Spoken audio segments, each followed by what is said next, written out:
Buenas tardes, nos estamos viendo. Bueno, vamos a dar inicio. Buenas tardes a todas las personas que nos acompañan hoy a través de nuestro canal de YouTube. Les damos la bienvenida a esta actividad pre-congreso, que es una actividad previa que estamos coordinando a partir para el 13º Congreso Internacional de Acompañamiento Terapéutico. El encuentro de hoy, entonces, es parte de esas actividades pre-congreso que las estamos realizando el primer miércoles de cada mes y están dedicadas a reflexionar sobre la función del acompañamiento terapéutico en diversos ámbitos y contextos. Así es que les invitamos a seguir acompañándonos en los próximos encuentros mensuales. Y también aprovecho para invitar a las personas que aún no se han inscrito al Congreso para que lo hagan a través de la página del Facebook del 13º Congreso de Acompañamiento Terapéutico o al correo info@costarrica@gmail.com. Les recordamos que Costa Rica fue elegida sede del 13º Congreso Internacional de Acompañamiento Terapéutico, que hemos llamado Nuevos Aportes de la T en el abordaje de la salud mental, y que se realizará el 23, 24 y 25 de septiembre del 2021 en la Universidad de Costa Rica. Bueno, nuestras primeras dos conferencias pre-congreso estuvieron dedicadas al acompañamiento terapéutico de adicciones y al abordaje con personas con problemáticas de uso y consumo de sustancias. Y en este tercer encuentro, el tema que nos convoca es el acompañamiento terapéutico con personas privadas de libertad o en conflicto con la ley. Para desarrollar este tema, tenemos a dos personas invitadas con una importante trayectoria en este campo y que amablemente aceptaron la invitación para acompañarnos en esta actividad. Entonces, hoy tengo el gusto de presentar a nuestros dos invitados. En primer lugar, presentar a Eti Kaufman-Capari. Eti es psicoanalista, licenciada en psicología, máster en Sociología Jurídico-Penal por la Universidad de Barcelona y en Criminología por la Universidad para la Cooperación Internacional. Actualmente es doctorante en Estudios de la Sociedad y la Cultura de la Universidad de Costa Rica y su campo de investigación en los últimos 15 años se centra en adolescencia y riesgo social para la prevención de la violencia. Y también nos acompaña Vladimiro Chatone, él es técnico superior en acompañamiento terapéutico, fundador de la Red Argentina de AT, docente universitario de la Tecnicatura de Acompañamiento Terapéutico, presidente de ACTALIT, que es la Asociación de Acompañamientos Terapéuticos de América Latina y el Caribe, y director del diario Antípodas. Antes de dar inicio con las presentaciones, les quiero invitar a escribir sus preguntas en la sección de comentarios en vivo y pues al final abriremos un espacio para abordar sus preguntas con los conferencistas. Entonces, muchas gracias, Eti y Vladimiro, por estar aquí hoy con nosotros. Le voy a dar la palabra en primer lugar a Eti para su presentación y después continuaremos con Vladimiro. Gracias. Bueno, muchas gracias. Buenas noches, buenas tardes. Bueno, primero quiero agradecer a Jessica por su constancia y su firmeza para la inclusión de la formación en acompañamiento terapéutico en el país, en Costa Rica, y a la Comisión del Posgrado de Psicología de la Universidad de Costa Rica por apostarle a este proyecto. Y bueno, agradezco en general esta invitación y este intercambio, emocionada de poder dialogar con Vladimiro y con todas las personas que nos estén acompañando.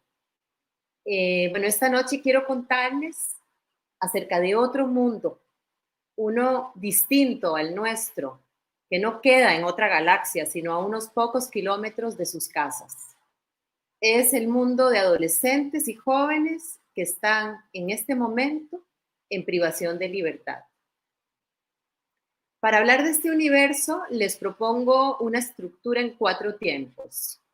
Primero, contarles cómo entré a la dimensión penal juvenil y mi perspectiva sobre esta. Luego, compartirles algunos datos relevantes, que reforzaré con una reflexión sobre el pasaje al acto homicida para sostener, por último, la importancia de introducir el acompañamiento terapéutico al ámbito penal juvenil. Aclaro de entrada que todas mis reflexiones se basan en 25 entrevistas realizadas a adolescentes y jóvenes que están o han estado privados de su libertad por el delito de homicidio, la mayoría hombres, por lo que hablaré sobre todo de ellos y en masculino. Doy inicio a este recorrido. Durante el año 2010, por cuestiones de trabajo, debí realizar una serie de facilitaciones grupales para la prevención de la violencia en un colegio público de Costa Rica. Me encontré con que tanto el personal docente como el estudiantado convivían con miedo. Varios estudiantes incluso cambiaron de colegio o abandonaron los estudios por la situación que se presentaba. El ambiente era tenso para toda la comunidad educativa. En varias ocasiones, las peleas entre barrios se daban en el colegio y terminaban en lluvia de piedras. Me tocó estar en una situación súper tensa. La directora de ese cole sabía exactamente qué estudiantes producían algunas escenas de caos y violencia dentro de la institución, pero nadie sabía cómo trabajar con ellos y con ellas. De hecho, eran muchos más hombres que mujeres. Entonces, desde el pedido de esta directora, nos propusimos crear un taller con esa población de estudiantes. Durante la primera sesión de la serie de facilitaciones que íbamos a hacer, las cosas se salieron de nuestras manos. Eran 20 adolescentes, pero se sentía como si fueran 50. Ese día me robaron incluso el teléfono celular en el aula, yo ni cuenta me di en qué momento me lo sustrajeron, y eso terminó de cerrar muy mal la actividad. En ese momento me di cuenta que no había vivido en carne propia esta forma de violencia, que realmente me era ajena. Ese día en el aula, retos, amenazas, sillas por los aires, caos. Los muchachos estaban desbordados. Algunos estudiantes que iban a ese centro educativo cumplían con medidas alternativas a la privación de libertad. Otros tenían algún familiar en la cárcel y también estaban quienes probablemente pertenecían a alguna agrupación que cometía delitos. Tenían entre 14 y 17 años. Una semana después, para la segunda sesión de trabajo con el grupo de adolescentes, nos fue un poco mejor y además se empezaron a abrir algunas ventanas de confianza. Entre ellas, un muchacho de 16 años se acercó a mí, me contó que tenía un hermano gemelo, internado en el penal. Estaba preocupado porque lo sentía triste y deprimido y me preguntó si yo sería tan amable de ir a visitarlo al penal y hablar con él. Le indiqué que sí y fui con la hermana y entramos como visita. El muchacho del penal nos contó que no hacía nada todo el día porque estaba en condición de detención provisional, no estaba todavía con la condena en firme.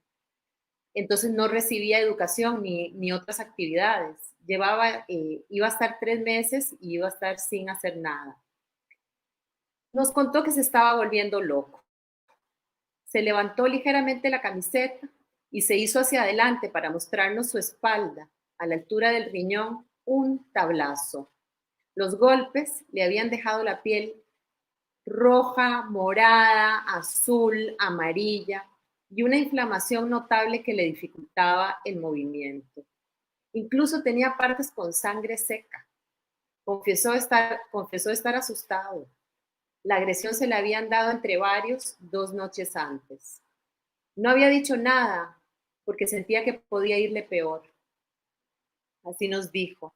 La hermana del muchacho muchacho estaba claramente angustiada y me dijo que no sabía qué hacer.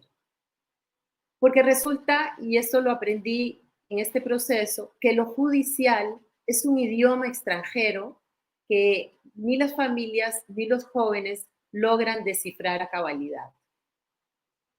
Esa experiencia me marcó. Toda la situación de esa visita me marcó porque no entré por las vías que corrientemente uno usa cuando va como investigadora, sino que entré como visita, como entra la mamá, la novia de los muchachos, y me encontré con una situación que me impactó. Por ello, en 2012 inicié una investigación para responder a la pregunta de si el encierro permitía a adolescentes que cometieron homicidio tener una comprensión subjetiva de su acto criminal. Las conclusiones de esa investigación fueron contundentes. En el encierro hay mucho tiempo muerto y poco personal técnico para promover el trabajo subjetivo con estos jóvenes.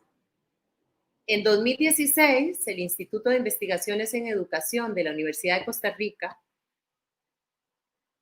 aprobó su apoyo a una segunda investigación en este campo y pude trabajar sobre el acceso a la educación en las trayectorias de vida de adolescentes en privación de libertad. Nuevamente encontré una situación compleja. Son adolescentes y jóvenes que provienen de familias y comunidades vulneradas, con escolaridad baja o inexistente, y reciben en el penal una educación escolar y colegial que, aunque es de calidad, es insuficiente para la reinserción social, que es, al fin y al cabo, la finalidad de la pena. En las entrevistas, nuevamente me di cuenta que no sabía mucho de lo que pasaba en este país en el que vivo, que estos adolescentes viven realidades lejanas e incluso opuestas a las mías. Por ejemplo, me dijeron que el robo, la venta de drogas y el homicidio son acciones frecuentes y naturales en los lugares donde habitan. Uno de los muchachos que entrevisté me contó que siendo un pequeño niño, su madre antes de salir al trabajo lo dejaba encadenado todos los días en casa para asegurarse que no saliera. Durante años, ese pequeño niño quedaba sujeto a esa ley arbitraria, la de su madre, que violentaba su libertad. Cuando tuvo edad para ir a la escuela, no podía quedarse quieto y el sistema no supo cómo atenderlo o no tuvo los recursos para contenerlo. El sistema está pensado para lo general, no para lo particular. Otras muchachas y muchachos con quienes conversé pudieron mostrarme un camino sin supervisión adulta, sin seguimiento de las familias que también vivieron exclusiones previas, pero que tampoco tuvieron acompañamiento efectivo ni de la escuela ni del colegio. Las personas adolescentes que están en privación de libertad vienen de situaciones de desprotección, convivencias negativas o fallidas, familiares e institucionales. Y en este punto permítanme hacer dos aclaraciones. La primera, recalcar y pedirles que no olvidemos que estamos hablando de adolescentes y que esta categoría nos exige pensar en función de su interés superior, de su protección. La segunda aclaración es que los factores de riesgo no conllevan necesariamente a la comisión de delitos. Muchas personas viven en las mismas condiciones de riesgo que estos jóvenes y no cometen delitos. Hay algo que distingue a quienes delinquen de quienes no lo hacen. Veamos los datos. Voy a compartirles una pantalla. Vamos a ver.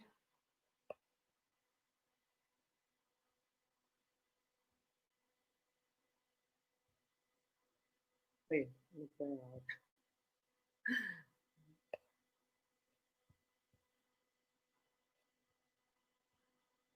Disculpen un momento, a ver, vamos a ver si lo logro. Ajá. Ok. No sé si se está compartiendo la pantalla. Vamos a esperar. No. Ok.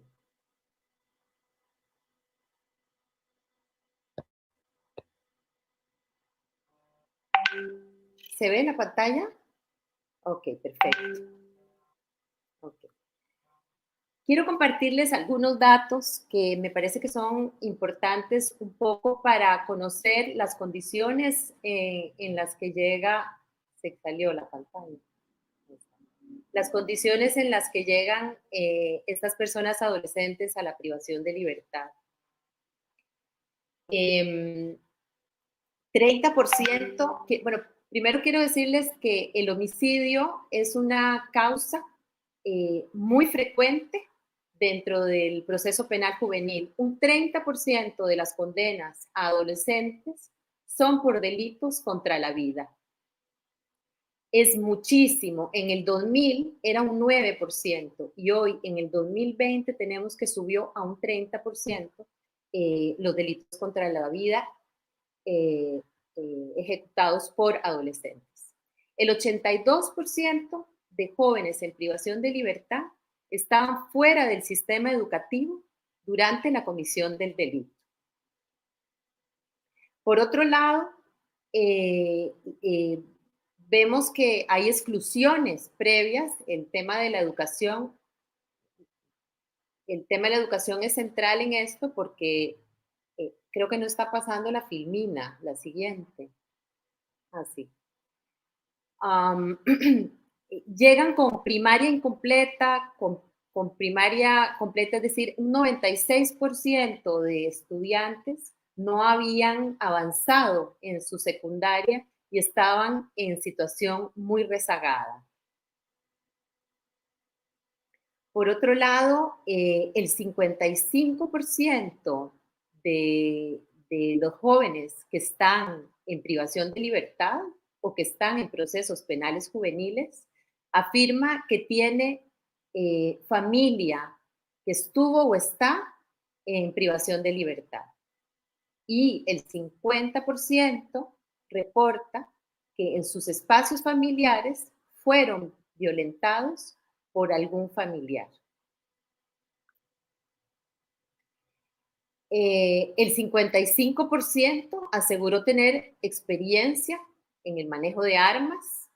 Es muy impresionante saber que de ese 55%, el 86% lo hizo con sus propios amigos y con pandillas, ¿verdad? Y el resto con familiares. El 32%, y este dato es muy doloroso, incurrió en autolesiones y en tentativas de suicidio, 32%.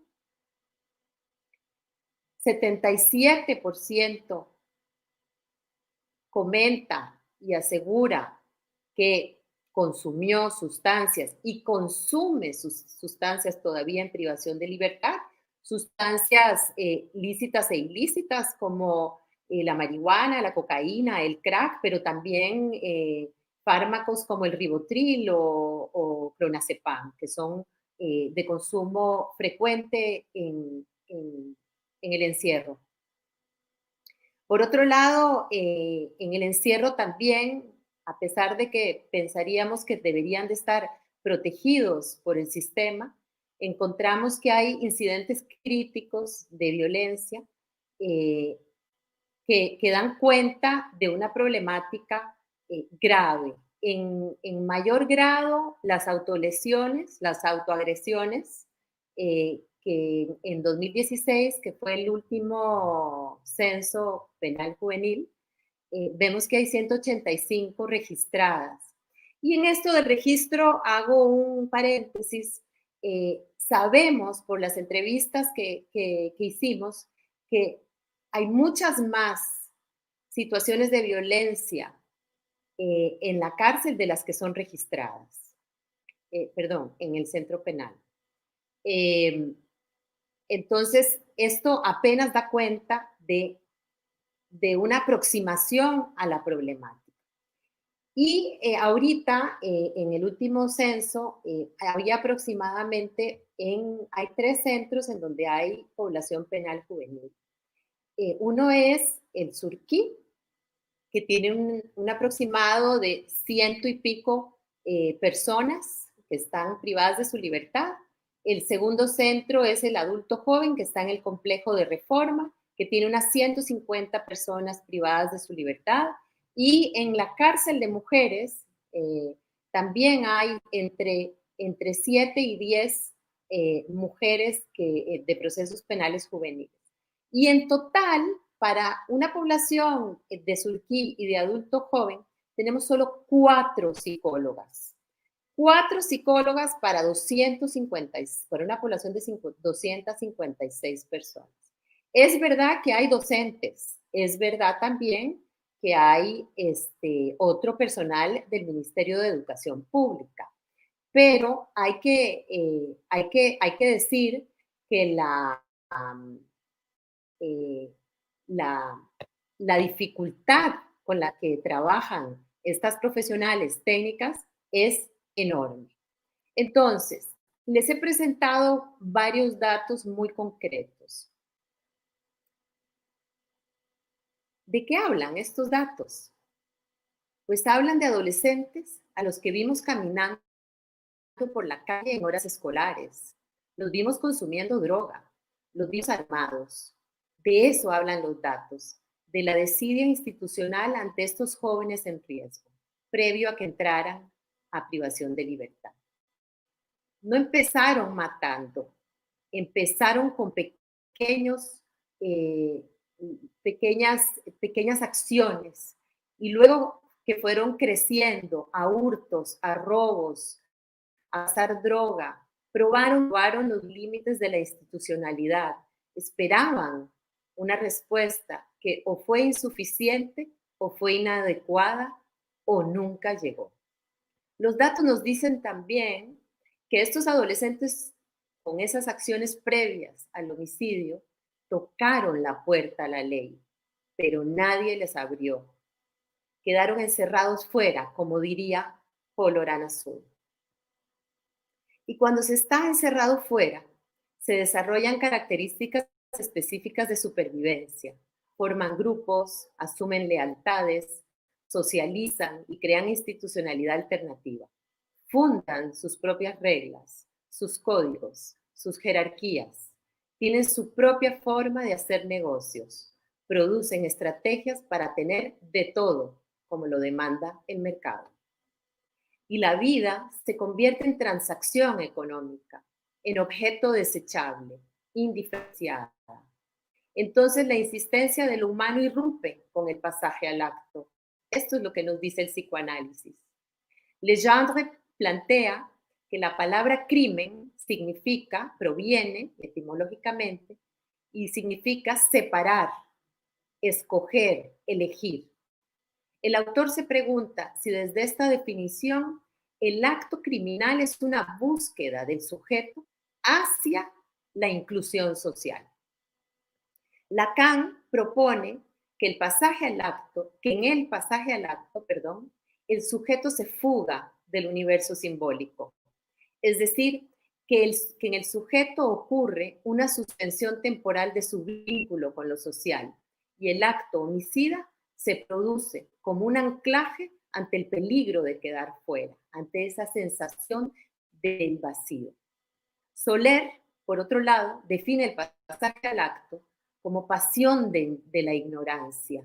El acto traza una línea sobre la dialéctica de las preguntas y las respuestas.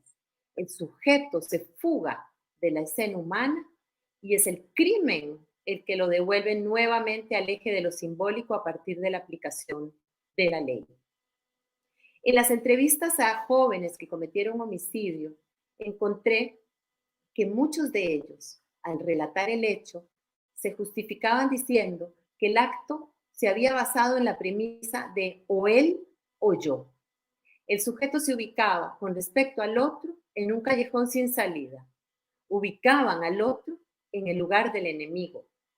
Y esto da cuenta de cómo fueron construyendo sus vínculos con el otro y de cómo fueron tratados ellos mismos por el otro.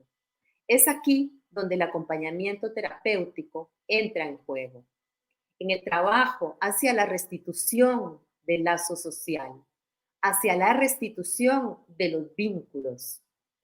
Ya había señalado yo anteriormente que no son las condiciones sociales las que les lleva a delinquir, sino las relaciones fallidas con los otros.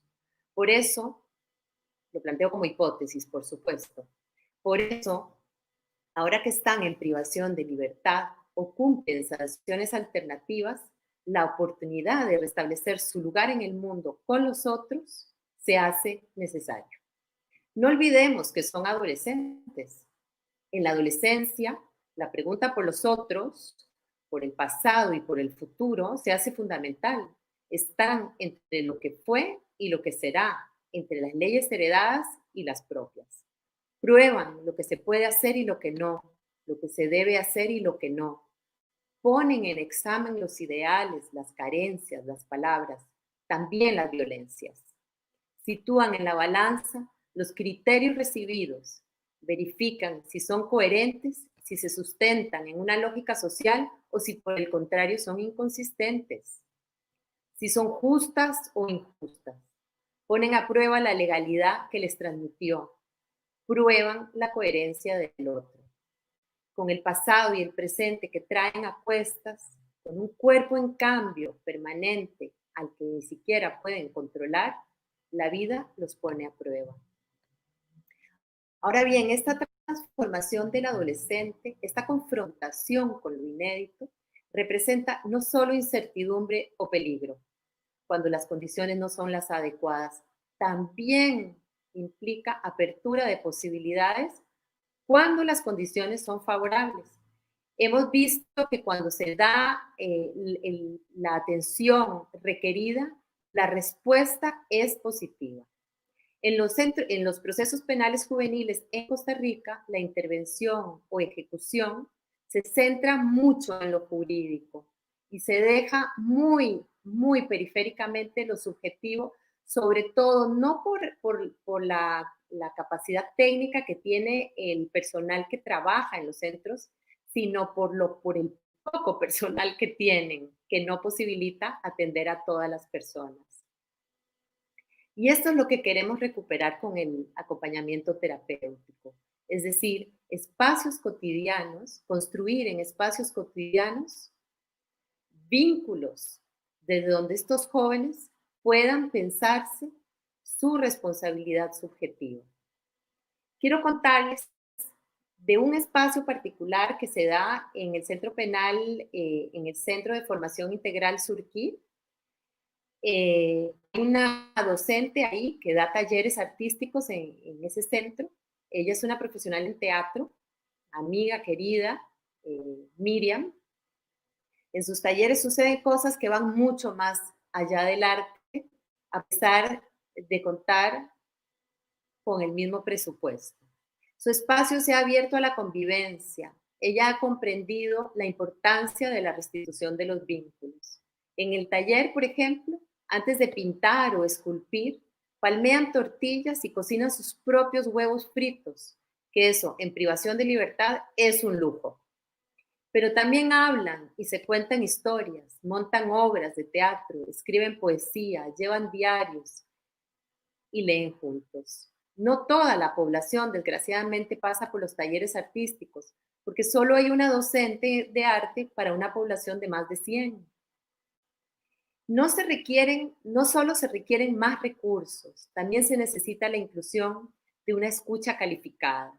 El AT en lo jurídico apenas está en construcción en Costa Rica, pero podemos pensarlo no solo como acompañamiento a jóvenes en riesgo, sino en áreas de capacitación y formación al mismo personal que trabaja en estos centros penales. Docencia, orientación, trabajo social, derecho y, ¿por qué no?, algún trabajo específico con custodios que son quienes al fin y al cabo son los que más tiempo pasan con los muchachos. ¿Por qué introducir el acompañamiento terapéutico? La efectividad del encierro es muy baja. La reincidencia a nivel mundial y en Costa Rica para población penal juvenil ronda el 40%. Si bien la condena es individual y se supone que el trabajo es individual y así lo dice la ley, la atención termina siendo homogénea y generalizada, no se centra en cada caso, en cada joven. Y con esta fórmula se pierde la oportunidad de dar espacio a la subjetividad y la violencia resurge. Es urgente empezar a construir un espacio para el AT en Costa Rica, en el contexto penal juvenil, para lograr una atención individual que restituya el derecho a la palabra y acerque a estos adolescentes al lazo social. Asimismo, que corte con el aislamiento y la segregación en el que están estas poblaciones a través de una estrategia en equipo que abandone la perspectiva homogénea y adultocéntrica que tiene ahora. Y para finalizar, quiero contarles que les voy a compartir los dibujos de un joven que ya salió.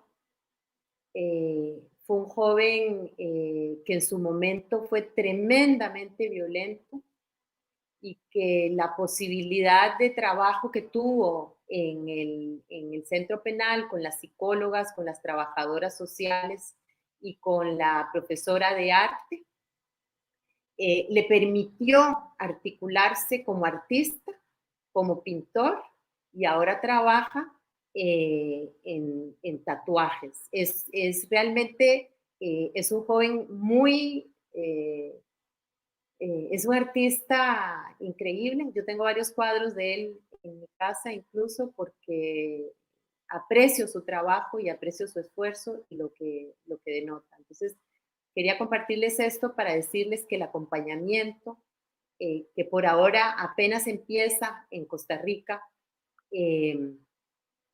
puede hacer una diferencia en las poblaciones más vulnerables para el encuentro, para la articulación y para darles una oportunidad de no seguir estando en la segregación, sino incluirse en el lazo social como lo estamos los demás. Muchas gracias.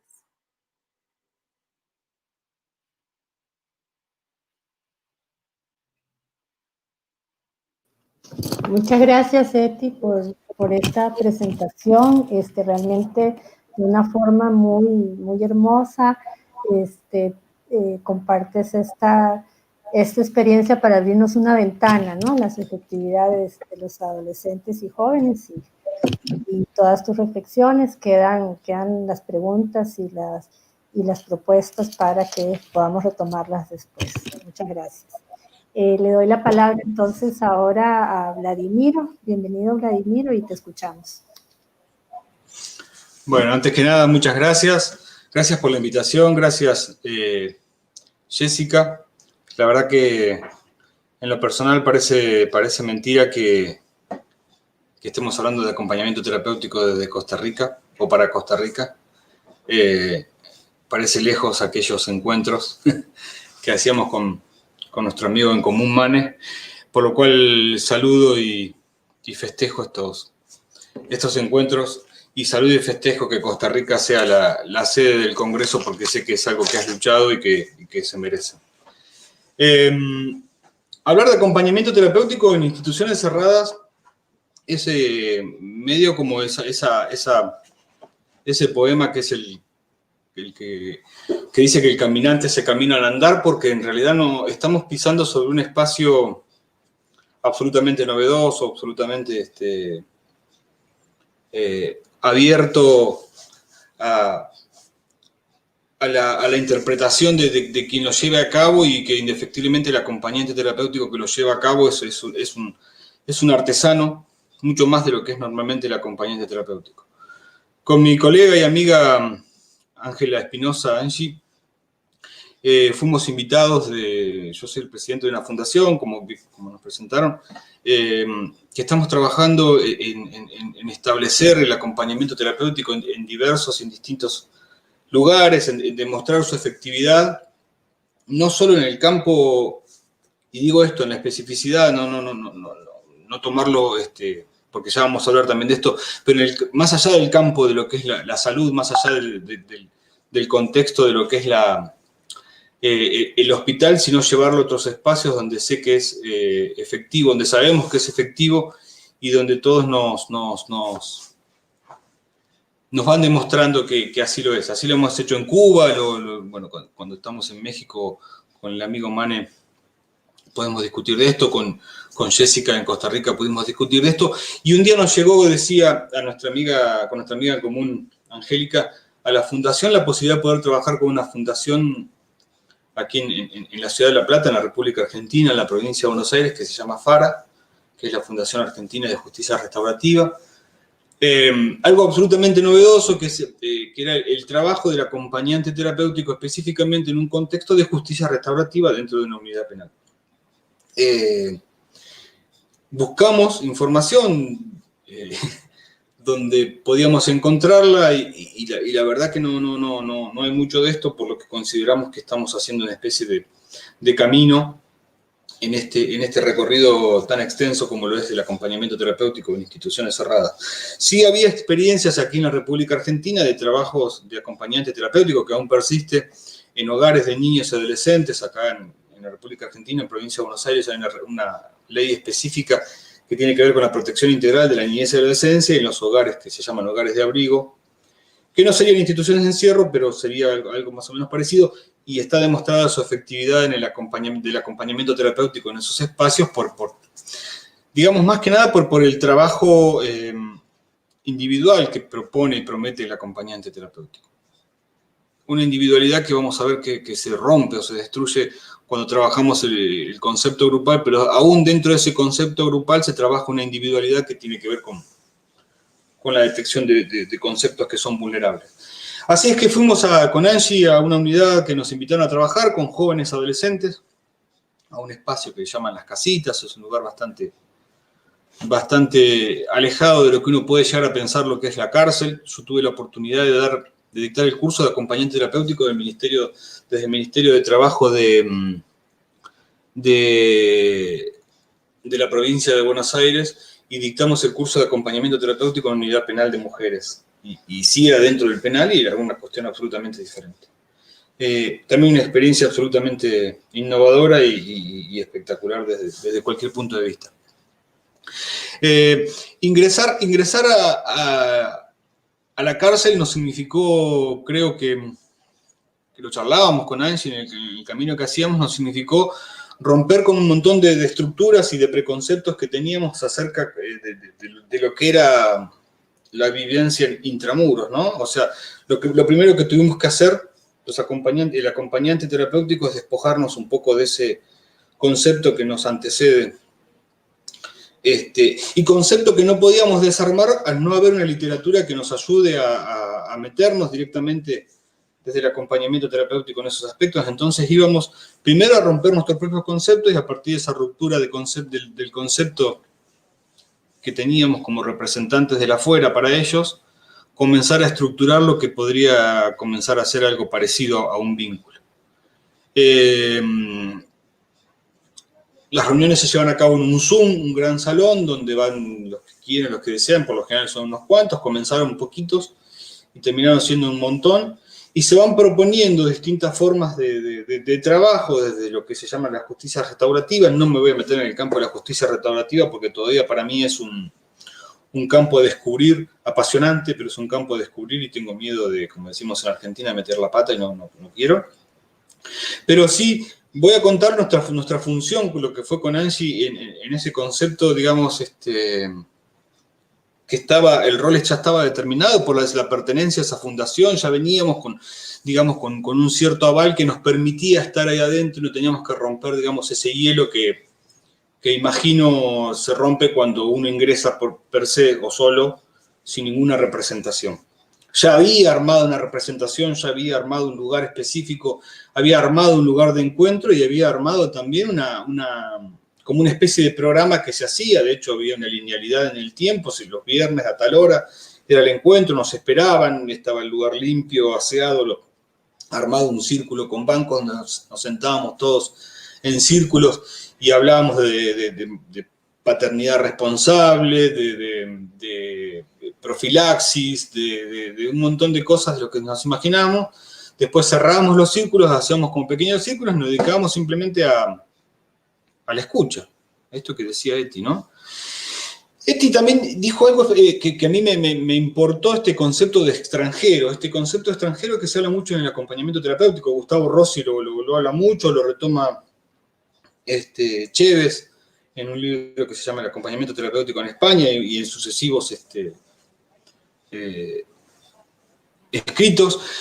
El concepto del acompañante terapéutico como extranjero, digamos, como venir a un país a respetar una ley y estar todo el tiempo como invitado en ese espacio, en ese lugar, y que uno tiene que comenzar a construirlo desde ese espacio, desde extranjero. ¿Por qué? Porque sabemos que en algún momento nos tenemos que ir. El acompañante terapéutico, desde el concepto del acompañamiento terapéutico, es el único profesional de la salud, y específicamente de la salud mental, que trabaja para quedarse sin trabajo. Un acompañamiento terapéutico efectivo es aquel que el acompañante terapéutico en un momento determinado tiene que retirarse de la vida de quien acompaña. Entonces, el concepto de extranjero es un concepto absolutamente fuerte, absolutamente presente en el trabajo que nosotros fuimos realizando con Angie en el espacio, pero nosotros teníamos que armar un dispositivo aparte del dispositivo ya armado. Cuando nosotros nos presentamos como acompañantes terapéuticos, lo primero que nos dijeron todos: nosotros no estamos enfermos. Entonces, ¿para qué necesitamos algo que sea terapéutico? Entonces tuvimos que comenzar, y ahí nos encontramos con algo absolutamente increíble: romper nosotros con nuestros propios conceptos y ellos romper con sus propios conceptos.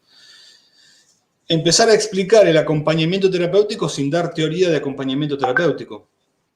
Entonces, nosotros tenemos que comenzar a restituir un espacio que nos tiene que ser propios. O sea, para nosotros teníamos que sobresalir, y no digo sobresalir en cuanto a presencia, ni en cuanto a intelectualidad, sino sobresalir en cuanto a recurso, en un dispositivo que estaba armado desde hacía mucho tiempo y donde cada uno de ellos sabía, ante un problema, recurrir a cada uno de los integrantes. Había una psicóloga, una trabajadora social y una abogada. Entonces ellos sabían cómo recurrir y cómo manejarse dentro de esos espacios, pero digo, en ese círculo se tropezaban automáticamente con alguien que no estaba dentro de sus conceptos, que era el acompañante terapéutico. Ante ese tropiezo se sentaban y charlábamos, y en esa charla tampoco podía...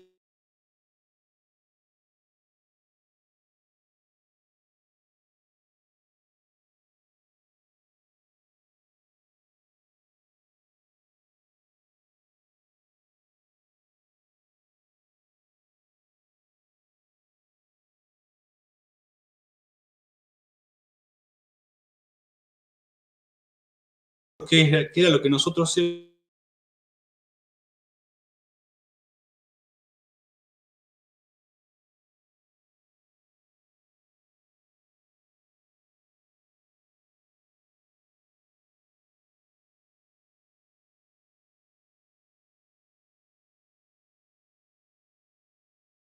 Sigamos, por las dudas después avanzamos un poco más.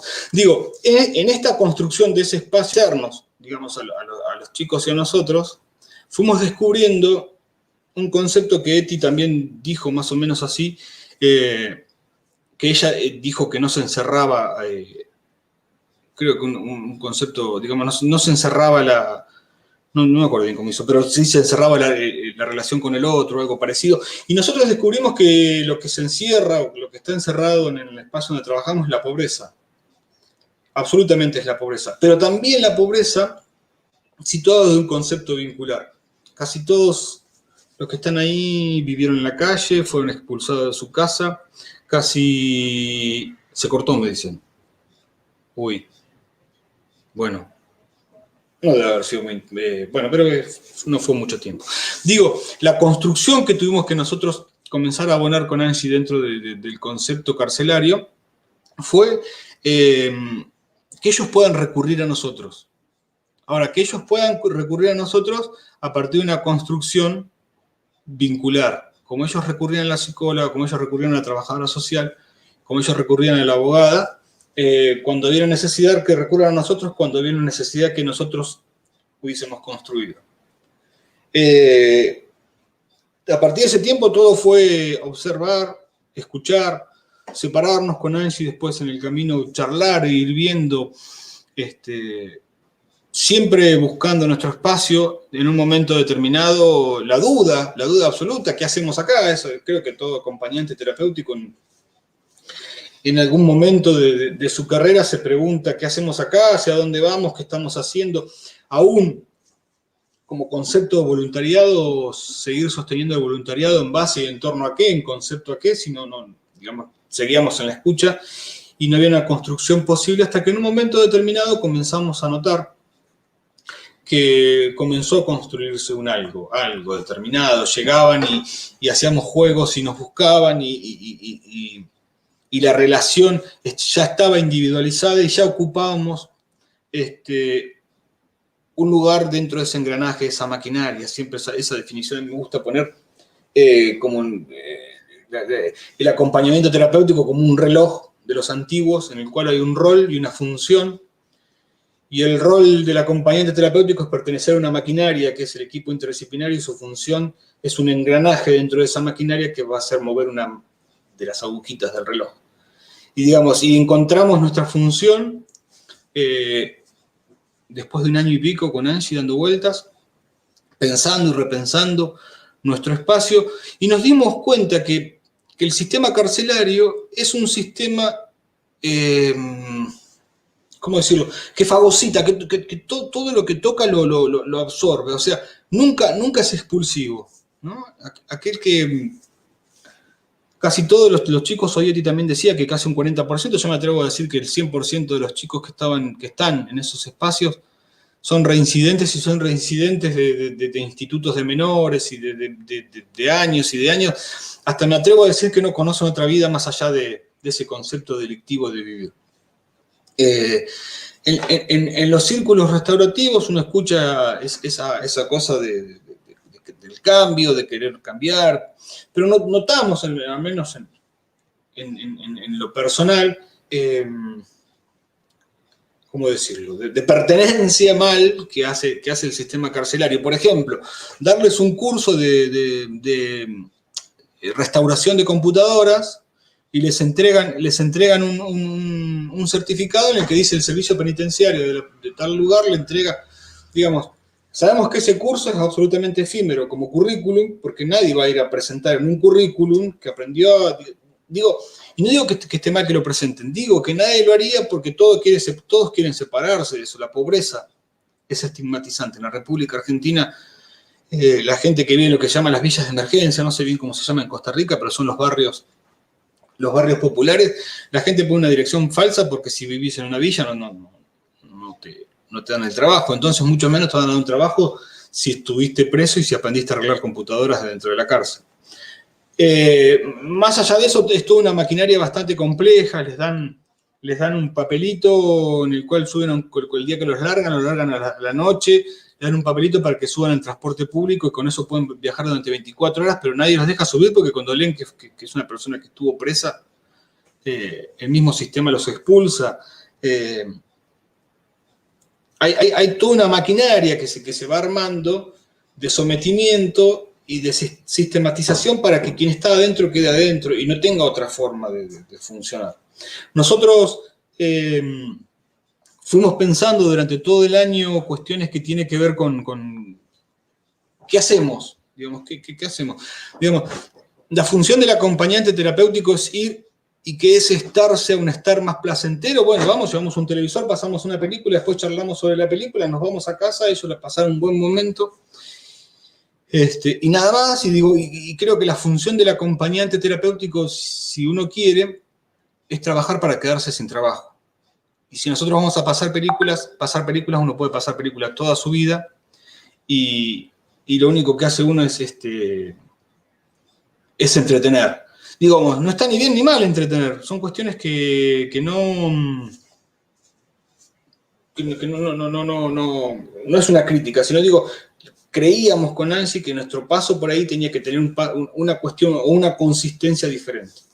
Terminamos el año, se entregaban certificados, fue una banda, los chicos cantaron, nos abrazamos, y pensamos, hubo un receso, como todo, hubo un receso en el cual nos permitió a nosotros pensar y pensarnos cómo volvemos, qué hacemos.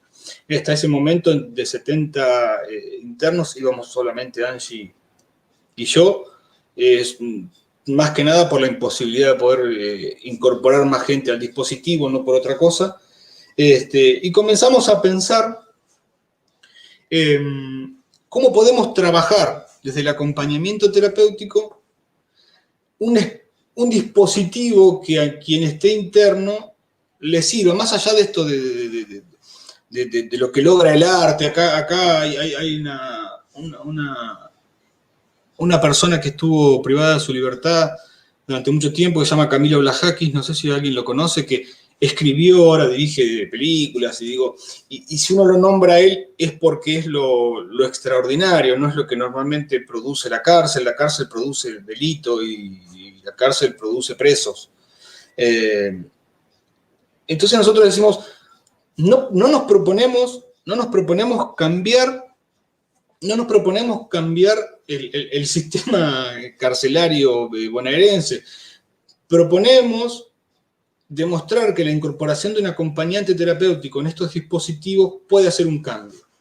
¿Y cómo nos proponemos esto? Entonces pensamos y dijimos, tuve la oportunidad de que en mi vida se atraviese Patricia Piñones, una queridísima amiga mexicana que me presentó una queridísima amiga, Emma, de México. Ella estuvo acá en Argentina, nos conocimos, vino, estuvo viendo lo que era el acompañamiento terapéutico. Ella hizo un trabajo increíble en cárceles, me mostró ese trabajo y le hicimos, no fue una copia, sino fue un homenaje, como se dice normalmente, y se nos ocurrió poder hacer una pequeña publicación. Dentro de la fundación, la secretaria de la fundación es diseñadora en comunicación visual, de la cual comenzamos a pensar cómo cambiar el modo. Acá la forma en que se comunican los presos, a la cárcel se llama la tumba, ¿no? Tiene ese nombre. Entonces el idioma que manejan los presos para que no se entienda como un sentido de pertenencia se le llama el idioma tumbero. El sentido de comunicación trasciende a partir de ese idioma y ese concepto tumbero, que nunca cuando hablan con nosotros no se comunican de idioma tumbero, pero entre ellos tiene una cierta identidad a partir de ese idioma. Bueno, la comunicación es estratégico, cómo comunicar lo que uno sabe, cómo comunicar lo que uno hace es fundamental en estos tiempos que corren. Entonces dijimos, bueno, ¿qué hacemos con esto? A la diseñadora, a Laura Álvarez, que es la diseñadora de nuestra fundación, se le ocurrió hacer un boletín, un fanzine, en un principio una especie de revista que se puede imprimir. La cuarentena, el dólar, la Argentina está atravesada por un concepto económico bastante complejo, se hizo casi prácticamente imposible. Entonces se me ocurrió hacer una página, un blog que escriban los chicos. Ahora un blog que escriban los chicos es lo mismo que ir con un televisor y pasar una película durante 2 horas y media, porque el blog sería más que nada un sentido de entretenimiento. Entonces le buscamos una segunda vuelta y dijimos, bueno, que lo escriban ellos. Les enseñamos a manejar les estamos enseñando, con la dificultad que esto implica, les estamos enseñando a manejar un programa Word sin computadoras. Nos conectamos por Zoom, vía Zoom, ellos se sientan, nos escuchan a la diseñadora cómo se hace un Word, eligieron el nombre. Ahora ellos aprendiendo a escribir el Word, nosotros también les vamos a enseñar cómo se inserta imágenes en un Word y cómo se escribe un currículum vitae en Word. Ese Word lo van a pasar a un programa que se llama PDF, ese PDF lo van a convertir en imágenes y esa imagen la van a subir a Internet.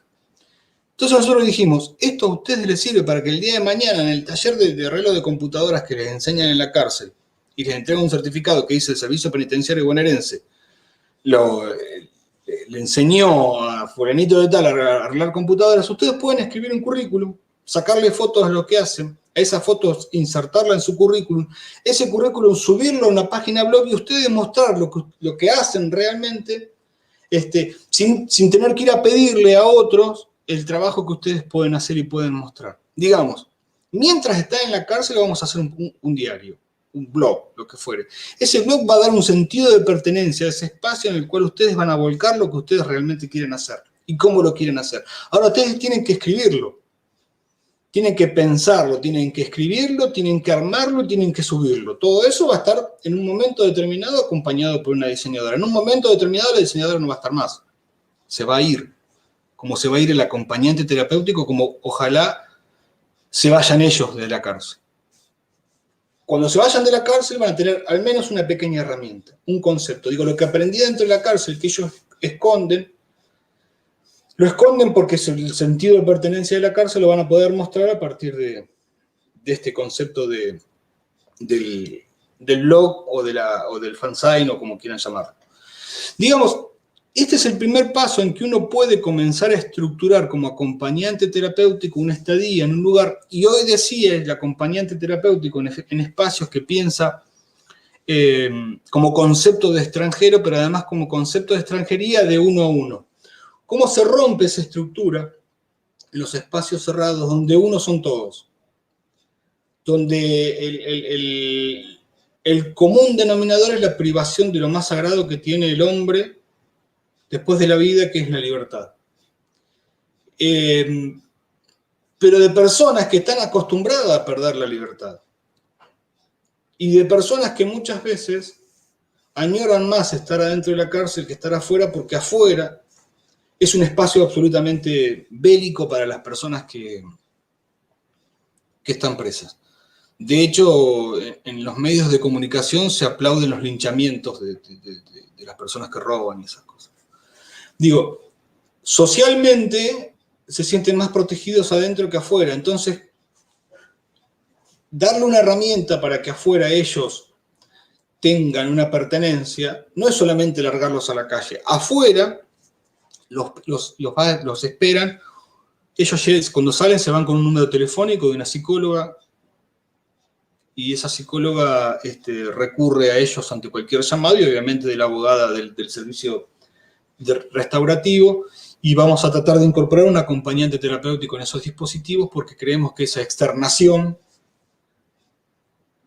también es una externación, también es un concepto de vulnerabilidad, también no trabajamos con la persona, no trabajamos con el concepto de prisión, sino trabajamos con el presidiario y con lo que le dejó en el cuerpo ese concepto. Entonces, creo que el acompañante terapéutico es definitivamente una herramienta fundamental para incorporar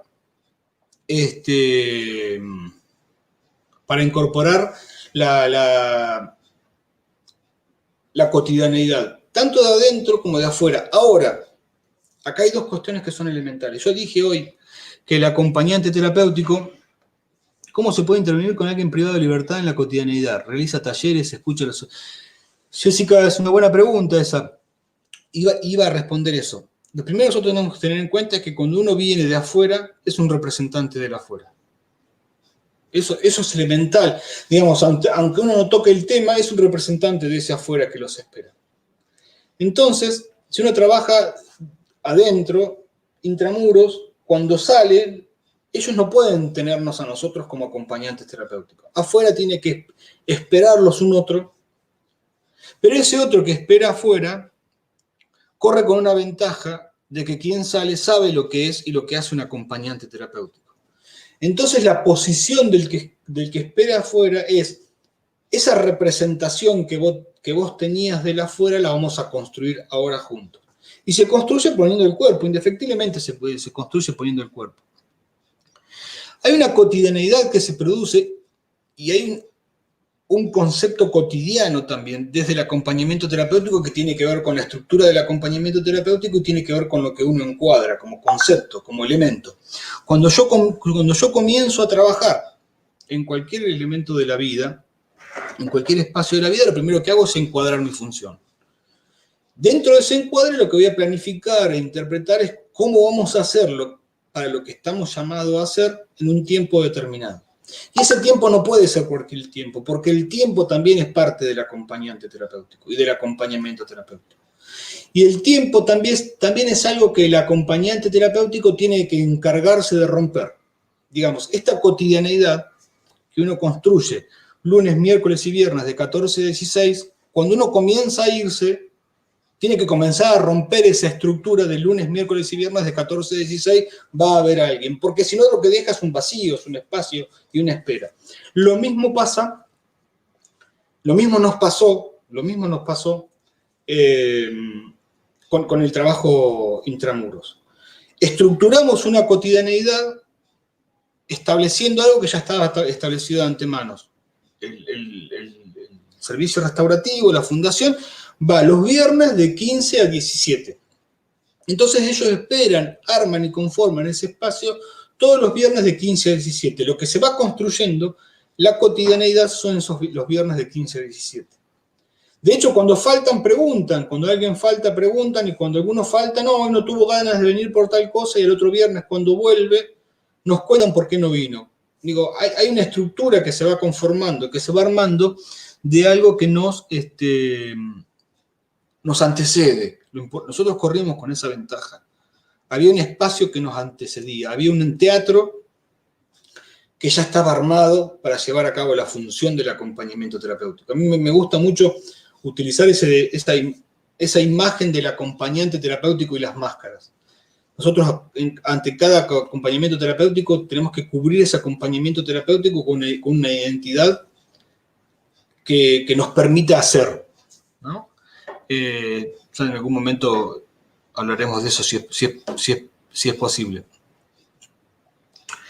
Vivian, están privadas de libertad porque son personas que han cometido algún delito, ¿sí? Nunca preguntamos, pero sí están ahí porque han robado, robo a mano armada, supongo. Nunca preguntamos eso y no es un concepto, digamos, que atañe al acompañamiento terapéutico, como si uno va a trabajar con una persona y le pregunte por qué está enferma. No creo que eso se atañe al acompañamiento terapéutico. El acompañamiento terapéutico lo que atañe es la vulnerabilidad, lo que despierta el encierro, que no para todos es lo mismo. De hecho, nosotros nos dimos cuenta que a muchos les despertaba el concepto de poder salir porque eran padres, y son padres muy jóvenes. No creo que superen, no sé si está Angie por ahí que me pueda corregir, pero no creo que superen los 23 años, los 20 años. Y muchos de ellos son padres que nos ven a sus hijos por el hecho de ser presos. Entonces la familia, obviamente, materna de su hijo no le permite que lo vean porque es un delincuente. Entonces ellos tratan de cambiar para poder ver a su hijo. El primer concepto de vulnerabilidad del preso es el afuera, no es el adentro. Adentro ellos logran un sentido de pertenencia en el cual hay una forma y un funcionamiento adentro en el cual no digo que les sea amigable, pero es algo a lo cual ellos han ido construyendo en años de prisión. Su principal problema es el afuera. Esa ansiedad que se cargan al momento de salir, que no saben cuándo van a ir, porque tu libertad está y tu libertad está firmada, y pueden pasar días hasta que lo dejes en libertad, porque hay toda una burocracia dando vueltas. Impresionante. Jessica, se acompaña a la reinvención del lazo social. Claro, yo contaba eso, Jessica, muy buena pregunta sobre la reinvención del lazo social. Reinvención del lazo social, reestructuración del lazo social o construcción definitiva del lazo social, porque muchos de ellos no quieren volver del lugar donde salieron porque porque saben que los están esperando, los están esperando sus amigos, sus enemigos y quien fuera con quien tenga problemas con la ley. Entonces tienen que buscarse espacios en los cuales reiniciar su vida. Entonces, algunos es reinvención del lazo social, reconstrucción de ese lazo, o en algún momento construcción absoluta del lazo social, y para ello creo que el acompañante terapéutico aún no lo hemos puesto, lo estamos pensando cómo hacerlo, porque hay contextos legales también que uno tiene que cumplir, ¿sí? Muchos de los chicos que salen están tan acostumbrados a estar encerrados que cuando salen y suben a un tren les agarra les toma como una especie de psicosis, que se tiran de los trenes. No están acostumbrados a ver el infinito.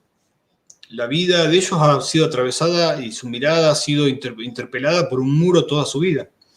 Entonces, al ver el infinito, se marean, se tiran de los trenes. Cuando se tiran de los trenes, los van a buscar la policía porque se tiró. Cuando se fijan que fue presidiario, no le preguntan y vuelven a la cárcel. Entonces, ese sostenimiento, digamos, yo creo que un teléfono que ellos tienen y pueden llamar, tengo miedo, me bajo en tal estación y poder ir a buscar, es todo un sistema que hay que rearmar en la justicia para tener un espacio en esos lugares y para que esos espacios sean contemplados, porque si nosotros vamos con una persona que está en crisis en una estación ferroviaria y viene la policía, nos preguntan quién es él, quiénes somos nosotros, vamos los dos presos. Entonces nosotros tenemos que reestructurar primero la figura del acompañante terapéutico en esos espacios, legalizar esa figura, esa presencia, y a partir de legalizar esa presencia, que esa presencia sea para el otro una especie de paredón donde apoyarse, digamos, que para la policía seamos nosotros también una especie de ayuda y no de que nos interponemos entre ellos y el delincuente. En alguna medida son círculos de paz. Sí, acá lo que se llama, lo que nosotros llamamos, se llaman círculos restaurativos porque es un proceso. La justicia restaurativa, a grandes modos, yo no quiero meterme en esto, pero tiene que ver con una aceptación primero del vínculo con el crimen, a partir de esa aceptación comenzar a trabajar del porqué del camino del crimen y entre ellos también está la búsqueda del perdón de la persona a la cual robaron, lo que fueron. Tengo entendido que es algo así. Silvana Paz, que es la doctora, ella podrá explicárselo en algún momento de una manera más académica que la nuestra. La función específica del acompañante terapéutico nosotros encontramos con Angie adentro de estos espacios es absolutamente el pensar en el afuera, no sostener el adentro. Esa diferencia entre llevar un televisor y pasar una película para que la pasen bien, o no está mal esto, pero digo, ir a enseñar teatro adentro de la cárcel es sostener un adentro, y digo, no está mal, o sea, está buenísimo que se pueda sostener un adentro desde la expresión y de lo cultural. Ahora, tiene que haber también un sostenimiento que le diga, hay una afuera, y una afuera en el que en algún momento vas a tener que enfrentarte. Ahora, ¿cómo lo vamos a hacer? ¿Tirándote de los trenes? ¿O con un sentido de pertenencia, con un sentido de representatividad que te puede dar un otro? Esto que les cuento es un concepto absolutamente embrionario, con respuestas absolutamente favorables. Es tan favorable esto que desde Justicia Restaurativa se está empezando en replicar esto en otros espacios. Cuando se entiende el concepto del acompañante terapéutico como concepto y como modelo biopsicosocial y como reestructuración de un concepto vulnerable en un modelo de readaptación social, si se quiere, está mal dicho lo que digo, pero si se quiere así, como digamos, sostener. Como nosotros cuando trabajamos con una persona con esquizofrenia, la esquizofrenia no se va a curar nunca, pero sí vamos a modificar eso que la esquizofrenia hace en la persona que estuvo preso nunca vamos a modificar que él haya estado preso. No somos la máquina del tiempo. Lo que sí vamos a modificar es lo que a ellos le hace en el cuerpo, en la presencia y para el otro, el haber estado preso. ¿Sí? El pasar por la cárcel implica pagar sus culpas. Cuando la persona sale en libertad es porque ya pagó por el crimen que cometió. Mucho, poco, lo que fuera, pero la ley es eso. Y nosotros no podemos seguir encarcelando en libertad a la persona que estuvo presa. Quien sale tiene que saber eso, pero tiene que saberlo no desde el discurso, sino desde la acción. Y no tiene que andar por la vida diciendo yo soy un preso recuperado y arreglo computadoras y que la gente venga y arregle computadoras con él, en el mejor de los casos porque fue un preso recuperado y porque quiero ayudarlo. La gente tiene que venir a arreglar las computadoras con él porque las arregla bien. Y esto es lo que nosotros tenemos que motorizar como acompañantes terapéuticos. Que él, si se va a dedicar a arreglar computadoras, tiene que ser el mejor arreglador de computadoras, no sé si se dice así, pero el mejor arreglador de computadoras. Y no arreglar computadoras porque estuvo preso, porque es su única salida. ¿Es esto o salgo a robar? No tiene que estar pendiente o dando vueltas en su cabeza la segunda opción. Y eso se hace a partir de un acompañamiento y de un sostenimiento, de una vinculación social que se trabaja en equipo, en el cual el mayor articulador es el acompañante terapéutico, pero no el acompañamiento terapéutico solo, sino que nos convertimos en una compañía de ese expresidiario. Veo muchas preguntas, pero el acompañante terapéutico podría ser un dispositivo importante para construir interlocución con el afuera. Es que el acompañante... Marieta Villalobos. Marieta, es que el acompañante terapéutico no hay interlocución con el afuera porque el acompañante terapéutico es el afuera, es la representación del afuera. Si hay un guardiacárcel, no sé si dice guardiacárcel, pero bueno, vamos por ahí es una definición un tanto antigua, pero si hay un guardiacárcel que estudia de acompañante terapéutico, nunca va a ser acompañante terapéutico y siempre va a ser un guardiacárcel. ¿Me explico? Digo, porque la representación del acompañante terapéutico con el afuera es simplemente un acompañante terapéutico. No puede, no debe, no tendría que haber un psicólogo, un trabajador social o un abogado que haga las veces de acompañante terapéutico porque no sería un acompañante terapéutico. Que yo vaya por la ruta, vea delante mío un accidente, me bajo y a esa persona la ayudo, no me convierto en un médico, me convierto en una persona que ayuda a un herido. Digo, si hay un psicólogo, un abogado, un trabajador social o lo que fuera, que hace las veces de acompañante terapéutico, no es acompañante terapéutico, hace las veces de... Y a partir de mi mínima, o no sé, de mi experiencia en otros países, he descubierto, países de África, de Asia, he descubierto que el acompañamiento terapéutico existe desde el principio de los tiempos, los que faltaban eran acompañantes terapéuticos. Y la diferencia está en la estructuración de la profesión y que haya un espacio en un lugar determinado guardado para una persona que cumpla esa función. No que esa función sea como un dado que se va corriendo y cuando hace falta se utiliza. Y esto cumple una función determinante porque si nosotros nos ponemos a pensar lo que se venía haciendo desde justicia restaurativa dentro de la cárcel, casi todos estaban haciendo acompañamiento terapéutico, porque de hecho hoy por hoy tiene el teléfono una psicóloga que la llaman por teléfono y eso, si se quiere, es como una especie de acompañamiento terapéutico, pero no es acompañamiento terapéutico ni más ni menos porque no está llevado a cabo por un acompañante terapéutico, porque no hay una persona que esté entrenada, capacitada para cumplir esa función. El acompañante terapéutico lo que hace es esa interlocución entre el afuera, el adentro y la representación del equipo. Si no hay equipo interdisciplinario, no hay acompañamiento terapéutico porque no tenemos a quién representar. Nosotros no podemos venir en representación de una sociedad porque fue, si pensamos en la cárcel, fue la sociedad quien la metió presa. Tenemos que venir en representación de una afuera que los espera, no de una afuera que los expulsa. Entonces, si nosotros venimos en representación de ello, lo que hacemos es modificar un poco esa expectativa con el afuera. Creo que tu aparición, Milagro, significa que se tiene tiempo. Muchas gracias. No, retomamos entonces el espacio con Vladimiro y en conjunto con Neti.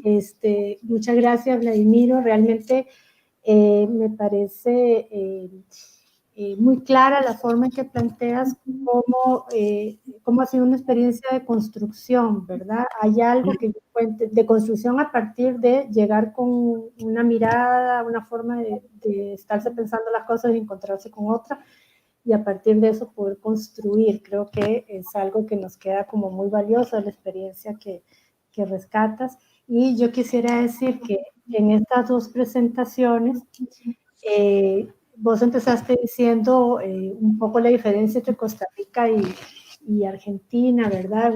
Que Costa Rica apenas, como decía Eti, se está empezando como a intentar construir una posibilidad de inserción del acompañamiento terapéutico en algunos ámbitos en el sistema penal.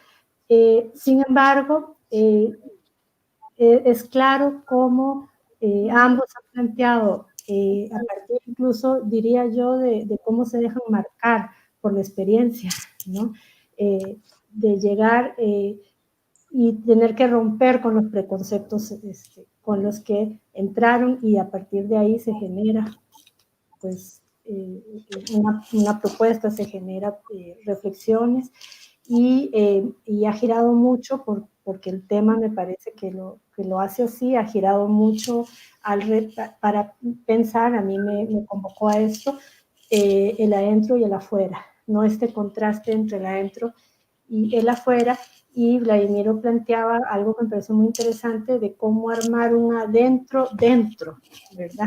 Es decir, cómo marcar algo que sea una construcción de un lazo social desde adentro y que construya otro adentro. Creo que es una propuesta que permite pensar muchas cosas interesantes, y en este contrapunto entre el adentro y afuera, también dónde está la vulnerabilidad, ¿verdad? Uno pensaría si está adentro, y Vladimiro nos plantea claramente que no es tan fácil decir está en un lugar y no en el otro, y con lo que nos planteaba Eti también, una se podría preguntar en qué momento se perdió la libertad, si es solo cuando se está en condición de privado de libertad, como se dice, ¿verdad? O qué es lo que pasó, ¿no? Que permite, y a partir de ahí entender entonces desde la afuera la vivencia en el adentro. Bueno, un poco como estas reflexiones me convocan como para iniciar un poco el diálogo, y quisiera retomar algunas preguntas. Al final llegaron varias, entonces iré retomando las que llegaron inicialmente, y luego podríamos retomar las últimas que están entrando aquí. Hay intentando como conglomerar y encontrar puntos en común entre diversos comentarios y preguntas que han llegado en los comentarios en vivo. Hay algo que justamente hace a la pregunta por las condiciones previas que construyen esta vulnerabilidad o que generan esta vulnerabilidad, y frente a eso, ¿qué hacer? ¿Verdad? Creo que hay varios comentarios y preguntas que apuntan a esto, y también en ese ámbito, cómo entender el rol. Una de las participantes plantea esta dificultad del doble rol, lo plantea así, ¿no? Dar acompañamiento psicológico, pero también realizar las evaluaciones de riesgo para informar a las autoridades. Entonces, tal vez podemos empezar por ahí y luego retomamos otras preguntas y comentarios. Ok, bueno, estamos en momentos distintos, me parece, en Argentina y en Costa Rica. Ustedes nos llevan la delantera, ¿verdad? Y eso hace que tengamos que darle muchas vueltas y pensarlo muy bien. Sobre el comentario que propone Milagros, yo quiero decir que no solo trabajo en temas de prevención de violencia con jóvenes en privación de libertad, también en centros educativos. Y trabajo muy frecuentemente con docentes del Ministerio de Educación Pública. Y quiero decir que si uno toma la población total, digamos, del estudiantado en Costa Rica, no puedo hablar de otros países, la cantidad de estudiantes que están en altísimo riesgo no es tanta. Es decir, hay muchos estudiantes en riesgo, en bajo, mediano riesgo, pero en altísimo riesgo, los que están al borde del precipicio, digamos, son identificables desde los centros educativos desde muy tempranas edades.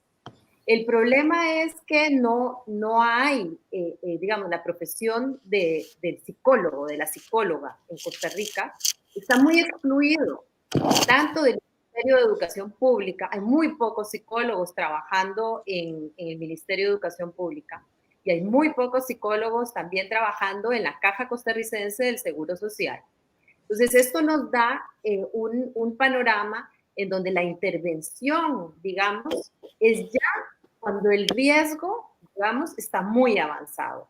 Entonces, si queremos prevenir, tenemos que introducir equipos interdisciplinarios, definitivamente, en todas las zonas y en todos los centros educativos, porque es ahí donde podríamos captar de entrada todos estos estudiantes que han estado en riesgo, han estado en los pasillos cobrando peaje, han estado en los barrios y en los centros educativos vendiendo droga, y que han tenido ya circunstancias de violencia gravísimas, como quebrar un parabrisas de carro de los profesores, como quemar basureros. Es decir, encontramos situaciones de violencia muy claras pero las opciones, las sanciones son poco efectivas. Están, pero están convirtiéndose en algo que es muy poco efectivo.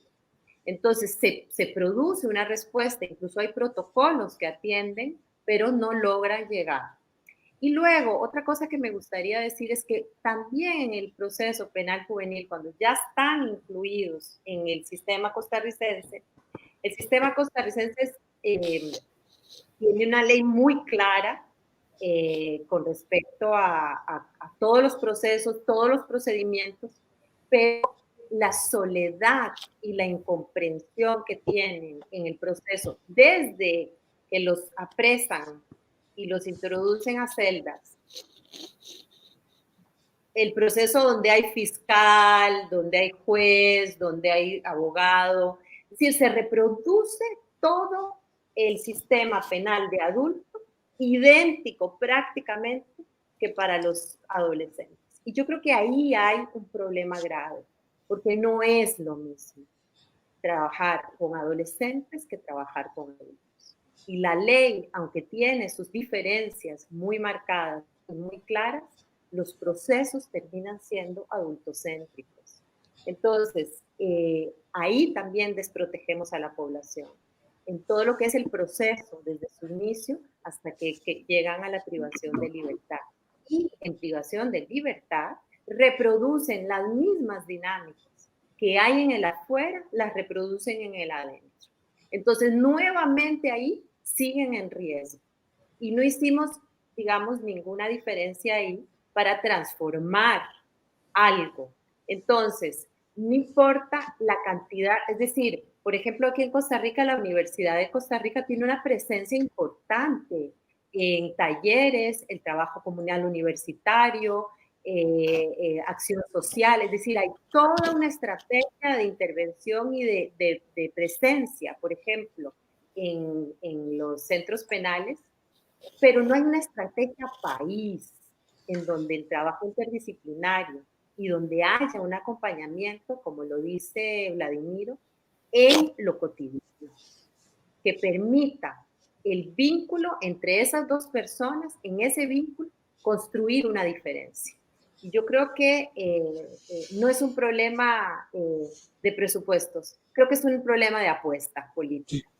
Y en eso, sinceramente, da vergüenza cómo en ese abandono, en ese patio trasero de los países, tenemos a ese montón de adolescentes, porque no son adultos, adolescentes que tienen que ser protegidos por el interés superior, como lo dicen los derechos humanos, y si tengo que hacer aquí un paréntesis antes de darte la palabra, Vladimiro, la gente que trabaja en los centros penales es gente valiosa, es gente que está haciendo todo lo que puede. El problema está arriba en la política, que no apuestan por estos jóvenes y los dejan en esas condiciones de soledad y de círculo vicioso de la violencia, en donde pocos, como decís vos, Vladimiro, muy pocos, logran agarrarse y anclarse en algo que les sirva para cuando salgan a hacer una vida diferente. Por ejemplo, este pintor que logró poner su negocio de tatuaje, pero es uno sí. de muchos. Si yo les contara las historias de otro montón que más bien siguen y siguen en el delito, sería para llorar. Paso la palabra. Sí, yo creo que hay estamentos y estructuras para establecer los modelos de prevención, ¿no? Y que uno, un legista, eso puede saberlo, puede estructurarlo. Si se pregunta realmente por qué no se hace, en los foros más íntimos de mi ser, creo porque no hay un interés con respecto a eso. Porque no solamente en lo juvenil tiene que ver con el concepto del encierro, sino con el concepto del chico que está en situación de calle, que también es una situación cuasi de encierro y de dependencia.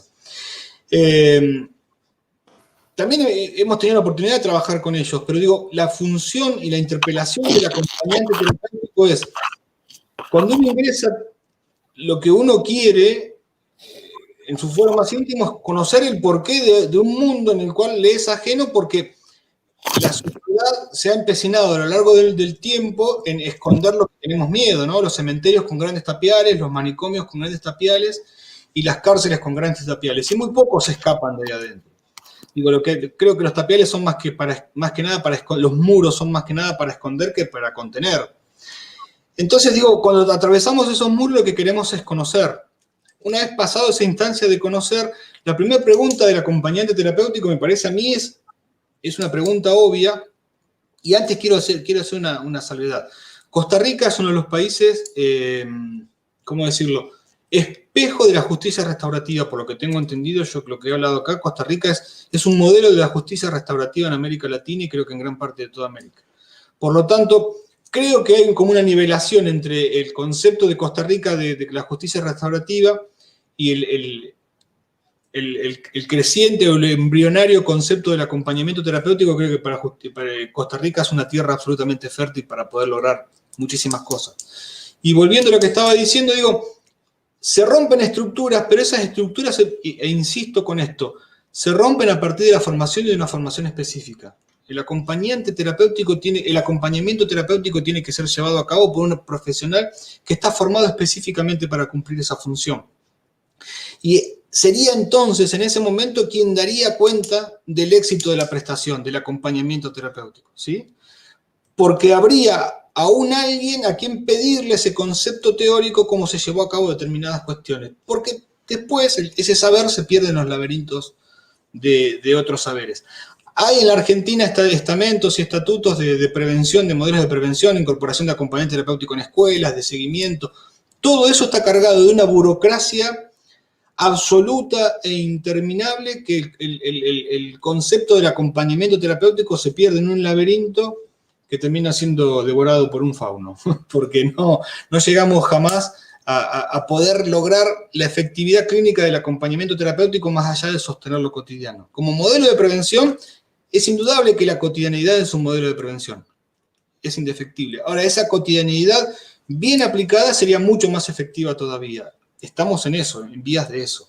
Y diciendo y apoyando un poco lo que dice Eti, poniendo un acompañante terapéutico o un equipo interdisciplinario en cada uno de los estamentos en donde se genera, donde comienza a haber atisbos de violencia, creo que sería como un modelo preventivo más que eficaz. Y brindo por eso. Ojalá se pueda hacer. Muchas gracias. Bueno, muchas gracias por las intervenciones. Para terminar, me gustaría retomar un par de puntitos de las personas que han hecho algunos escritos, algunos comentarios, que han escrito algunos comentarios. Respecto a la importancia de los equipos interdisciplinarios, ¿verdad? Y de las instituciones educativas sobre el tema de la prevención. Creo que esto abre también una pregunta sobre la prevención. Y bueno, hay algunos comentarios sobre la situación de Costa Rica que Vladimiro también se refirió. Entonces, un poco por ahí resumo como las inquietudes, creo que las han abordado en términos generales. Y yo les daría como unas últimas palabras de cierre a Vladimiro y a Eti, como para ir terminando esta jornada. Eti. Ok, gracias. Bueno, estamos construyendo camino, estamos haciendo camino, me parece que eso es lo fundamental, tenemos que aprender mucho. La situación es muy compleja, con el COVID todavía más, porque probablemente los recursos se recorten todavía más y esto es un verdadero problema. Es como decía Vladimiro y yo concuerdo al 100%, estos jóvenes los impulsamos nosotros, no que les quite yo la responsabilidad de lo que han hecho, pero muchas de las condiciones pudieron atenderse muchísimo antes de que pasara. Y estamos hablando, en el caso de mis investigaciones, de jóvenes que mataron a otras personas. Es gravísimo. En Costa Rica y en Centroamérica en general, cada vez el homicidio va en aumento en poblaciones adolescentes. Si bien está bajando en poblaciones adultas, en poblaciones adolescentes crece. Y creo que es un punto en el que tenemos que colgarnos para entender bien y entender bien cómo atender a estos jóvenes, porque no podemos hacernos de la vista gorda de ninguna manera. Y lo otro que me parece que es importante es que si bien tenemos una institucionalidad muy fuerte en Costa Rica, tenemos seguro social, tenemos tenemos colegios y escuelas en todos lados, tenemos centros de salud en todos lados, en todos los rincones de este país. Realmente eso ha sido maravilloso. Tenemos la estructura y la infraestructura, falta la decisión política de justamente crear esos equipos que puedan atender a tiempo a los jóvenes. Entonces, nada, muchas gracias por la invitación de nuevo y interesantísimo. Nada más quiero decir una cosa. Cuando yo mencioné para ir cerrando, que el acompañamiento terapéutico podía trascender o podía irse hacia otras profesiones, no fue para quitar o para diluir de ninguna manera, sino porque hay una oportunidad que tendrían los acompañantes terapéuticos para hacer un vínculo con las personas que ya están que ya trabajan en las instituciones, para agudizar la escucha que tienen y agudizar la respuesta que pueden dar, porque realmente estamos con los recursos cortísimos y necesitamos ver cómo hacemos las alianzas, cómo entramos para que esa escucha psicoanalítica se instaure y nos permita abrir a un lazo social completamente roto. Gracias, Eti. Vladimiro, para cerrar. Bueno, antes que nada, muchas gracias por la verdad que estos espacios me encantan, y más si viene de Costa Rica, mucho más. Costa Rica tiene muchísimo campo de acción. Yo creo que es un país que tiene todo para que el acompañamiento terapéutico florezca. Interpreté, Eti, lo que dijiste y lo entendí. Creo que necesitamos los acompañantes terapéuticos y las demás profesiones interrelacionarnos y alimentarnos del saber del otro, que creo que eso es fundamental. La formación continua es algo necesario para trabajar con personas y en espacios de personas, y creo que la invitación es a continuar formándonos, y estos espacios son fundamentales. Creo que el acompañamiento terapéutico, creo en el acompañamiento terapéutico como establecimiento de un vínculo distinto, de una forma de relacionarnos distinto, y creo que el acompañamiento terapéutico como modelo preventivo bien entendido sería un arma fundamental para lo que viene después de esta pandemia. Yo creo que nosotros hemos hecho un trabajo que era tratar el encierro desde el encierro. Acá en la Argentina estamos en una cuarentena en la cual no podemos salir, entonces romper los muros con una imagen y que haya 50 chicos mirándonos a través de la pantalla de un celular, aprendiendo a manejar un programa Word para que ellos después poder volcarlo y contarlo en un blog.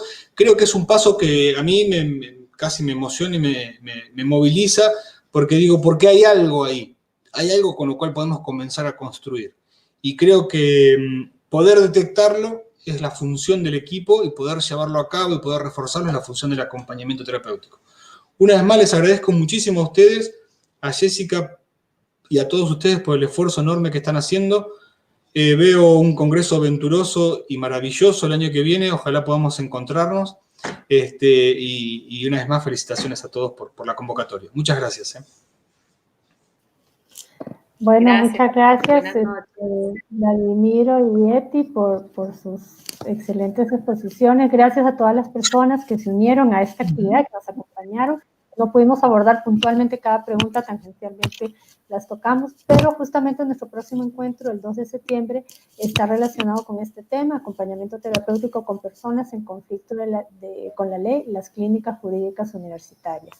Así que seguimos preguntándonos y reflexionando sobre este tema en el próximo encuentro y pues nos vemos el 2 de septiembre.